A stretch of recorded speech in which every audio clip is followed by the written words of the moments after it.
Uh-oh. Okay. I thought we were getting the bug where it doesn't auto attack bugs. We are getting the bug. Oh my god, no. Breaking it. It's attacking you. Kill it.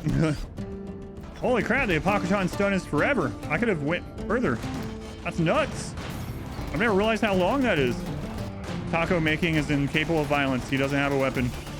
He can't have a weapon. Exotic goods trader. Was that max size raid? Yep.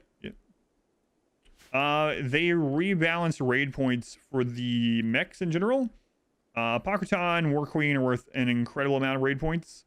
It also could have been a slightly lower roll on Randy. Randy can roll anywhere from 0.5 to 1.5. That definitely wasn't a 0.5 though. That was not a half raid. So yeah, we're at max raid points. All right, who was next on the stomachs? That's what we want to do. We actually need them to make some more. So wait on that. Mech cluster. This is a lot of potential here. 3 mech assemblers. It's actually mostly turrets. 4 capsules, 3 drop beacons. High shield goes down in 1.4 days. Okay, we'll hit it then. All right, we got another stomach finally. How long did I start playing RimWorld before I started playing on 500%? Well, 500% didn't exist until 1.2. Before that, 220% was the hardest, and that's basically what I started on. My very first run was on rough back then, which was 1 down from it. And then my next playthrough was on merciless. Merciless used to be what losing is fun is called. So I basically have been playing on the hardest difficulty of RimWorld ever since the beginning. I lost a whole lot, but I started on rough for a couple of like losses. Back then, you actually had to unlock merciless. You had to play a certain number of hours or make it certain, or launch a ship or do something on rough before you could unlock merciless. So been playing 500% ever since it existed. Like as soon as 500% existed, we switched over. I haven't played anything else. Bella, I'm beginning to think you just like being covered in... You know what? Let's not finish that sentence. No, you know what? It's true. Bella just likes being covered in this sticky white stuff. It's the only explanation. She's just running around lighting those on fire. For Christ's sake, Bella, why are you choosing all these things this time? I don't really like speedruns in RimWorld. Yeah, there's some games that I actually have done speedruns of, and I like watching them. But I don't know, RimWorld speedrun just doesn't feel super interesting. It might be an interesting one to do, like, speedrun the Arco Nexus on 500% or something. See how fast we do the Arco Nexus, but... yeah, I don't know. Building up strength phase, be sure that we hit the button and we don't lose. I'm not going that far. I'm basically working on mood at the moment. So I'm getting mood to the point where hopefully we won't have a lot of breakdowns during the ship. Like I could technically get up to like 50, 60, 100 pawns. Oh my god, another fail. I could wait until we all have all cataphract gear, you know, but I'm not going to do that. We only need 6 more stomachs installed. Wait, did Fox have their own installed? No, we need 7. Where'd I get all that steel? Everywhere. Holy crap, we've been scanning steel for 6 years. I don't think I've ever filled a map up this much. This is probably about, I don't know, 1 million steel. Every single green individual tile is 300 steel. Here, you guys want some cows? How about the baby donkey? We don't need that. You want some milk? You guys can take some of our double strand too, actually. I'm good with that. Luciferium. Don't mind if I do. You got some other drugs here that I want? Maybe just a little. Maybe just a little bit of drugs. That's more than a little bit. Maybe just a little. Wait, don't we have a body purist somewhere? Sucks for them. They're getting the stomach anyway. Oh no, Robin. Oh no, Robin. His hat, after being here for like 4 years, his hat finally deteriorated. Robin, you know, Robin is missing a lot, but you know what he's not missing? He's not missing his brain, and he's not missing his groin. And really, that's all you need to stay alive. Oh, we're so close. Get those stomachs, guys. Base has gotten really big, yeah. It is a big base, yeah. It's actually probably bigger than it would have been with walls. What's the point of the long-range scanner? So the long-range scanner has some benefits. The big one is that you can tell it what to find. So the first one is if you are trying to find something specific, especially things like gold, plasteel, long-range scanner, you just set it up and it will actually find this specific thing off your map. The other benefit is you can also set it for compact machinery. So you can actually have it find components, whereas the normal mineral scanner can't. And the trade-off is that you actually have to go get it. Ooh, Rez Serum. Really, really good change.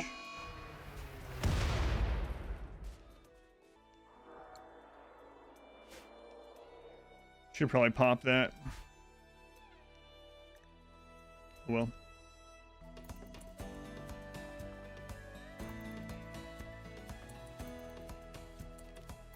We're using the sandbags. I need to be far enough away that if there's explosives, I just run. If I hover over this and they have doomsdays or triples, I'm just leaving. Triples. Can I target the triple? Where is it? Where is it? It might actually be fine. There it is.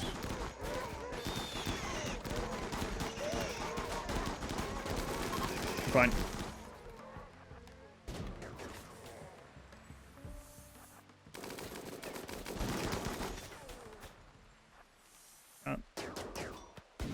Actually spread out in the wrong way. I didn't know they were going to spawn over there, so we do some friendly fire. We lost a leg. We actually have another bionic leg, though. As long as we don't fail the surgery. Wow, they almost lost their leg, too. What the crap? Yeah, they had their bionic leg shut off. Downside with a bionic leg is it's only one part, right? So you can't get any damage put into toes or foot or whatever, so it all is concentrated in the leg, and it can be destroyed easier than a normal leg in that regard. Yeah, it was pretty okay, though. I only saw one triple, and I knew where it was, so... Prison break mid-rate. Guy grabbed a doomsday off the shelf and nuked your barracks. Ooh.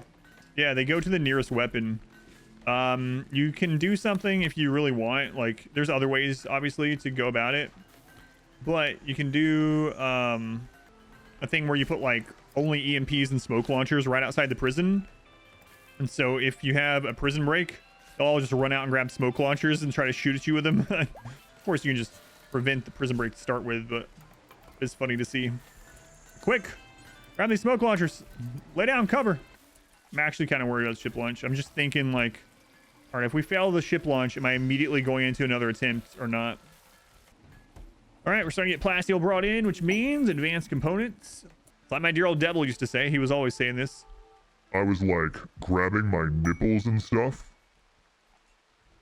Oh yeah.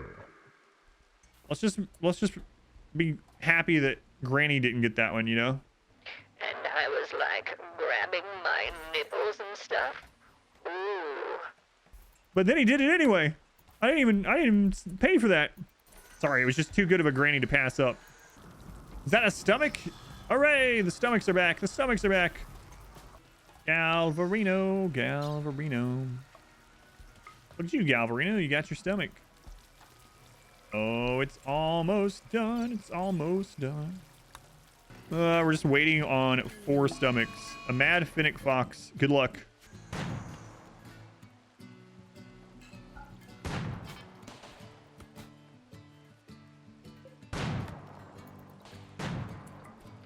Almost got us. Next DLC with ships and bases. I'm thinking the next DLC is going to have some multiplayer, maybe. You know, DLC after Biotech? There will be. There will be. Tynan basically confirmed it. At the Hot Potato, he was asked what he was working on, and he said, we're working on things and stuff. You might be saying to yourself, Adam, that's surely not what he actually said. It is. So it's basically confirmed. Expansion focuses more on tribal stuff. I really hope it redoes the world. Here's my 2 biggest wishlist items in RimWorld. Number 1, performance increase. I want my RimWorld on steroids. I want to be able to have 100 colonists spread between 5 colonies running at full tick rate, you know? That's the dream. I don't think that's ever going to happen. That's the dream. That's my number one. If that's not to be, the second thing I would like is a rehaul of the world. Rehaul the world and interaction with factions and things like that. All right, we have all the loose serum we need. We only need 2 more stomachs. Oh, happy day. Oh, happy day. What's the first thing that's set up at the start of a run? So the very first thing I do is I plant food immediately.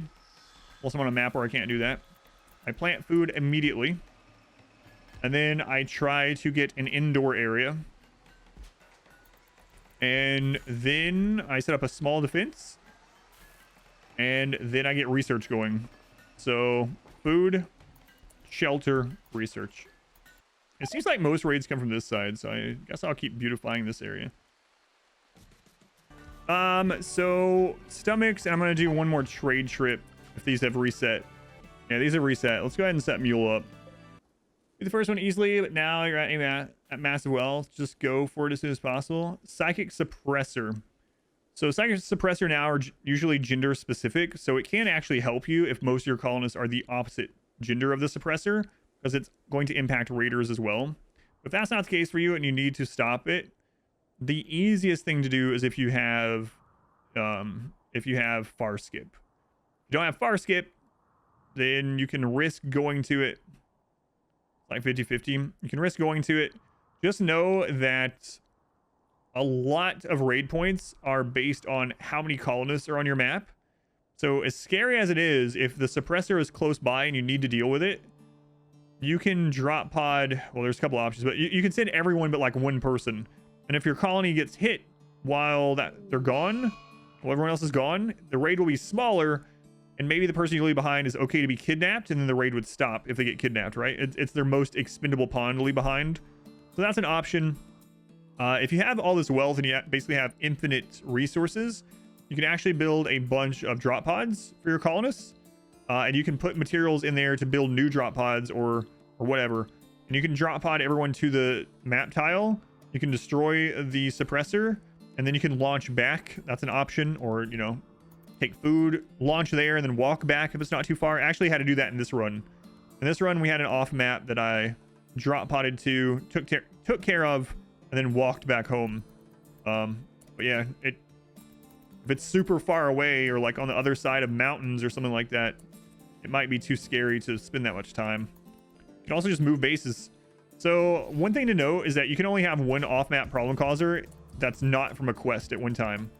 So if you have that one and it's not a quest one, it was just a random event, you could literally move your entire base and colony outside of the circle of it, and you'll never get another random one. You'll never have to worry about them again. You don't mind moving your base, but that's probably not ideal, I would say. All right, I think only one more stomach after this one. We'll double check. Okay, what a long day of installing stomachs. So it's just Fox remaining. Okay, so now we have to hope that our other doctor can install this correctly. Okay, who's our next best doctor? Bossy. All right, so Bossy, we're gonna have you do your go juice there. Come on, Bossy, you only have to do this one surgery. Hooray! People can eat. Cook simple meal. Let's actually see if we can keep positive on fine meals. And we don't even have to worry about doing one at a time. I could even put it on 4 for this because of everything. Vegetarian fine meal times 4. Do like 180. Pause until we're at 100 and drop it on the floor. So now the downside is I need tables like friggin' everywhere. That should be good enough to where no matter where they are, they have somewhere to sit down. Can't wait to see this flood on the right of masterwork chair, masterwork chair, masterwork chair, legendary chair, masterwork chair. Yes, thank you for letting me know. So the reason I'm doing this is basically, let's just call it 30 tiles. So if someone gets hungry and they want to eat a meal and they're not like 30-ish tiles away from a straight line, actually, not pathing, from a table, they'll just eat where they are. They'll get 8 without a table. So I'm just making sure, again, mainly because of this run and mood's going to be one of the biggest problems on the ship launch, that we don't run into that issue. See what we got going on here. Okay, it is down. We're going to go ahead and put people nearby. And let me go into Lavish here. All right, let's see what wakes up. The Church of the Artillery.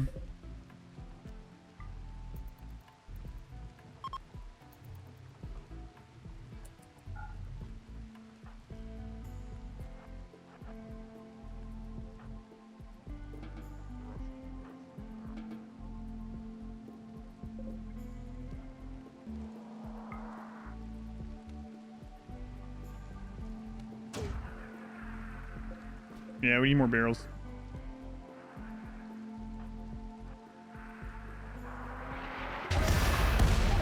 Oh, I forgot I had EMP in one of those. Crap.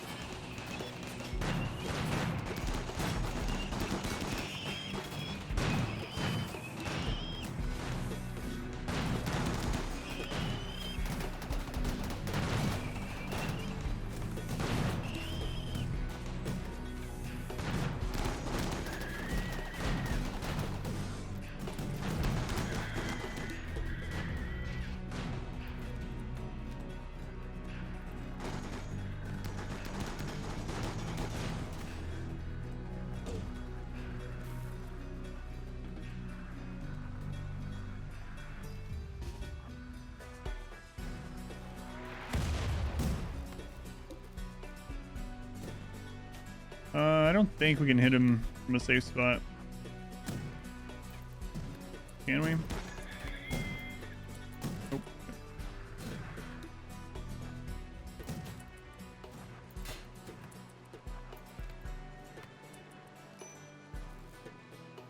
We can re-ally really easily. Screw it.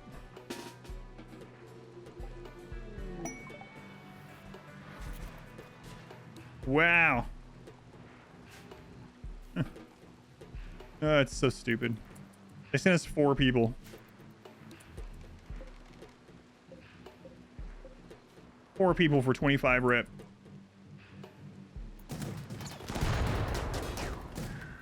Yeah, good luck. What is spawning here? Lancer, Scyther, Centipede. Okay. You guys could just take these out. That'd be excellent.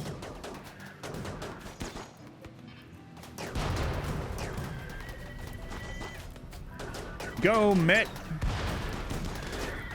Where'd he go? All right, now we can do the rest. Where's Zidian? Zidian, grab the smoke launcher. Actually not doing terribly.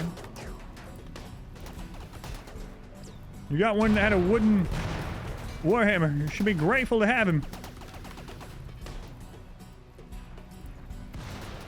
Okay, we're gonna turn off fire at will. Golden meteorite. Imagine that lands on these guys. That would suck.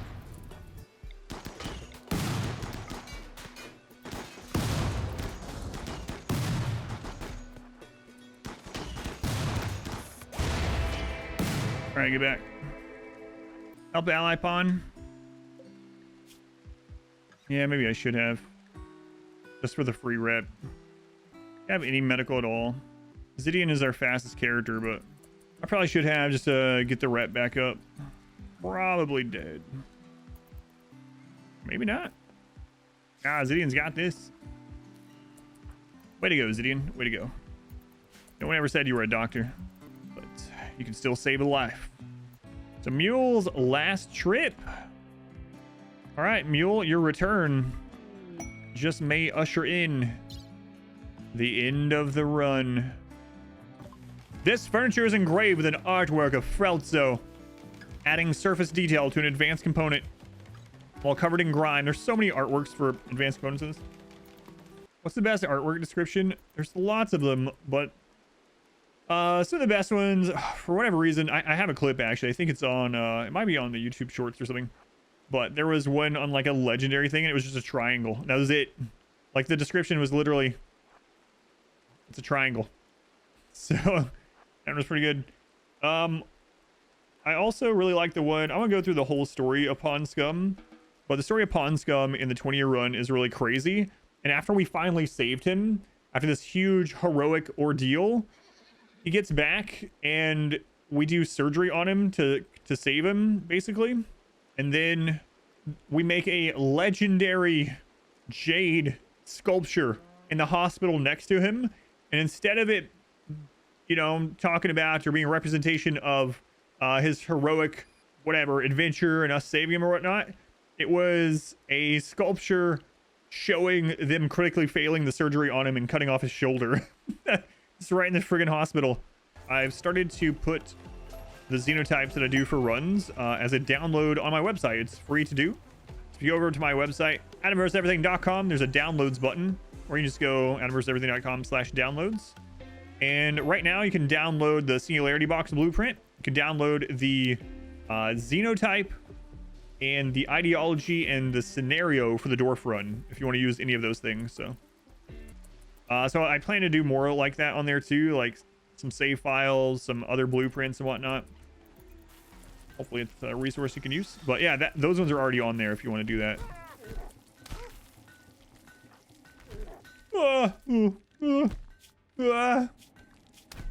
Garros compared Italia to a gnat. Well, maybe if you weren't so gnat-like, Italia. Oh, it's a tribal breach. Look how small they are. Where are you guys going?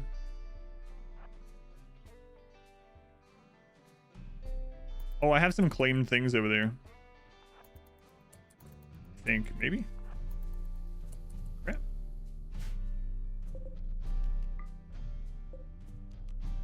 Are you guys going after the climate adjuster? What? You're going after a meteor?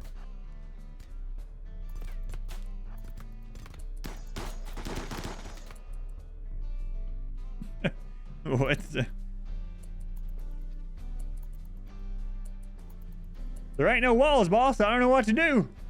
What do you mean there aren't any walls? There's ain't no walls. What's that? That's a meteor. Looks like a wall to me. Get it, boys. Tribals ain't so smart, boss. Well, that was about the easiest run we can get. Let's hope we get a lot of those during the ship launch. Yeah, if only we could be so lucky. See, that was a low Randy roll.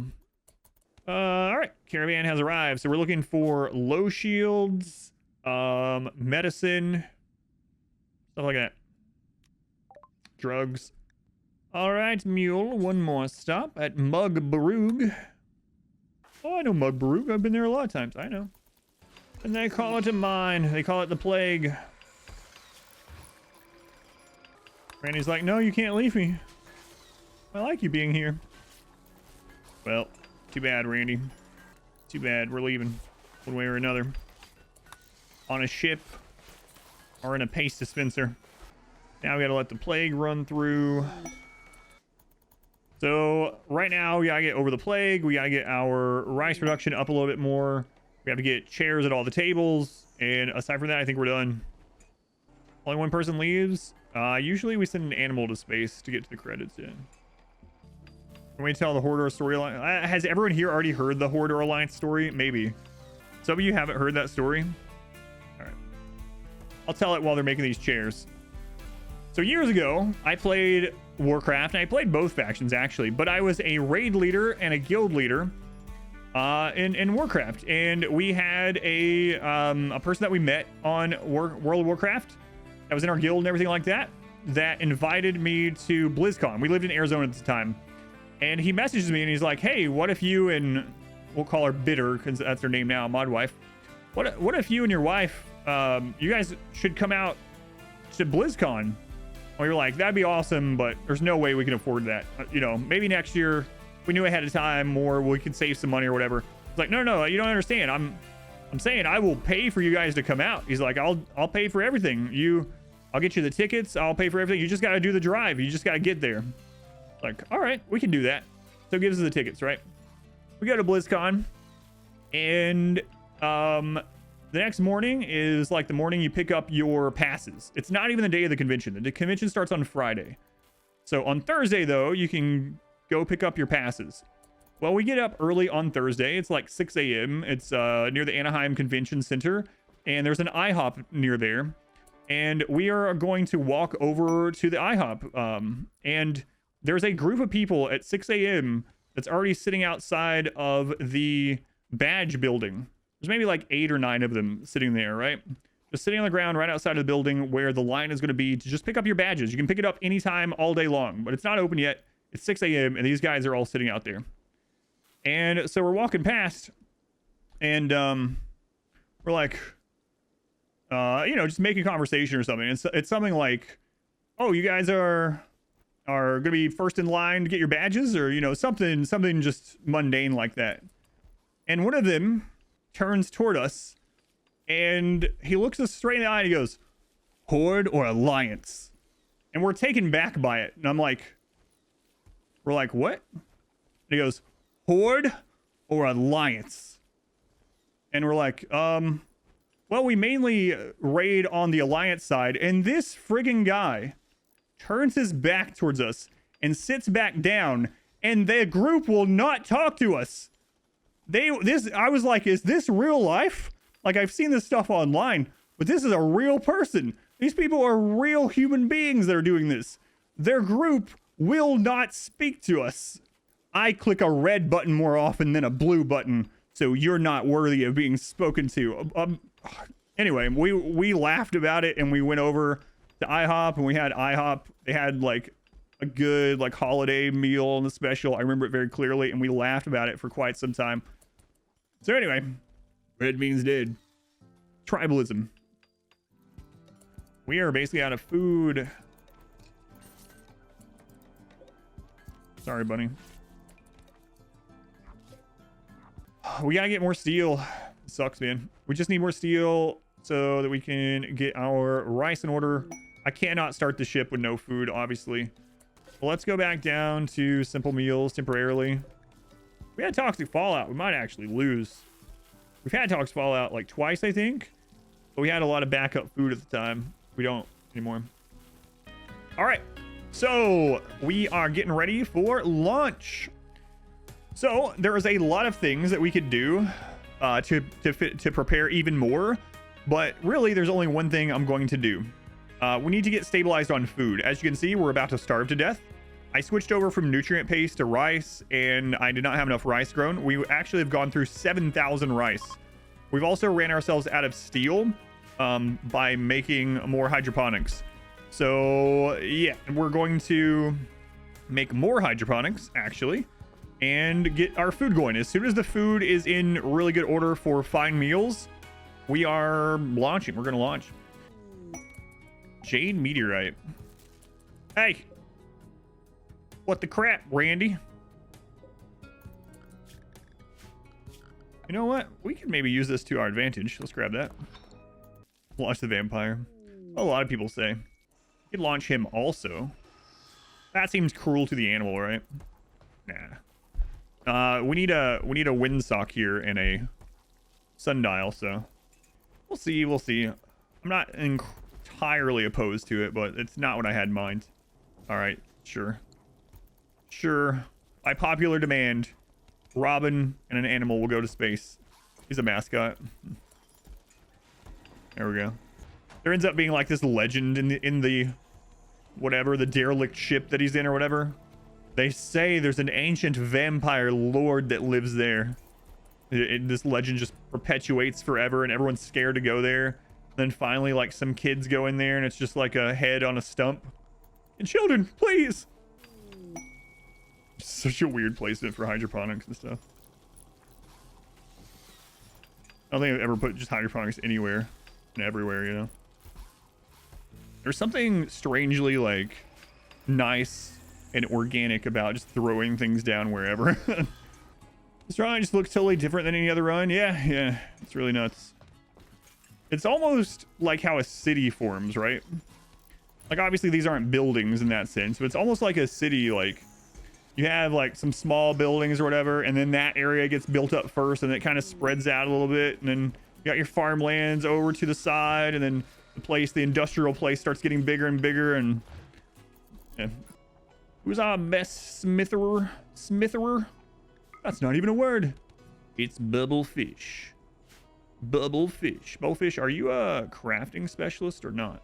You're not a specialist, but you are our best crafter. How has this happened, Bubblefish? How have you let me do this to you? I don't know. I just didn't know. Yeah, we're just dotting our T's and crossing our I's, you know? Wait a minute, Adam. That's not how it goes. That's what we're doing. I don't know what to tell you.